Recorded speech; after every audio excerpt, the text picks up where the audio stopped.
Janata garage release అయి 2.5 నెలలు అవుతుంది. ఇప్పటిదాకా జూనియర్ ఎన్టీఆర్ కొత్త సినిమా ఏదో క్లారిటీ రాలేదు.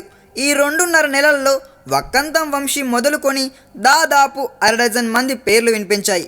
కానీ ఎవరితోనూ సినిమా పట్టాలెక్కలేదు. ఫలానా దర్శకుడితో సినిమా ఫైనల్ అంటారు. వారం గడిచాక అదేమీ లేదని తెలిపోతుంది. చివరగా అనిల్ రావిపూడి పేరు వినిపించింది.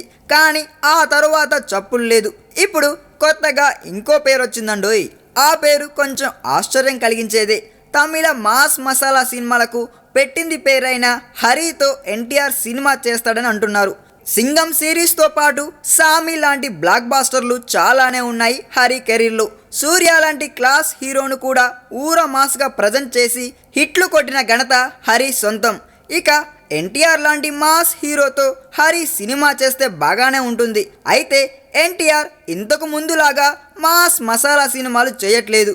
ఒకే చట్రంలో ఇరుక్కుపోకూడదని రూటు మార్చి కొంచెం క్లాస్ టచ్ ఉన్న సినిమాలు చేస్తూ వచ్చాడు. అవి అతడికి విజయాలు అందించడమే కాదు, మిగతా వర్గాల్లో కూడా ఆదరణ పెంచాయి. అయితే ఇప్పుడు కొంచెం రూట్ మార్చి మళ్ళీ ఓ మాస్ సినిమా చేస్తే బాగానే ఉంటుందని హరితో సినిమా చేయడానికి ఓకే అన్నాడేమో తెలియదు. చూద్దాం. ఈ కాంబినేషన్ జస్ట్ రూమరా లేక నిజంగానే వాళ్ళిద్దరు కలిసి సినిమా చేస్తారా? ఈ వీడియో మీకు నచ్చినట్లయితే సబ్స్క్రైబ్ చేయండి. ఫిలిమి స్టార్స్ బోలెడంత న్యూస్ బోల్డ్గా.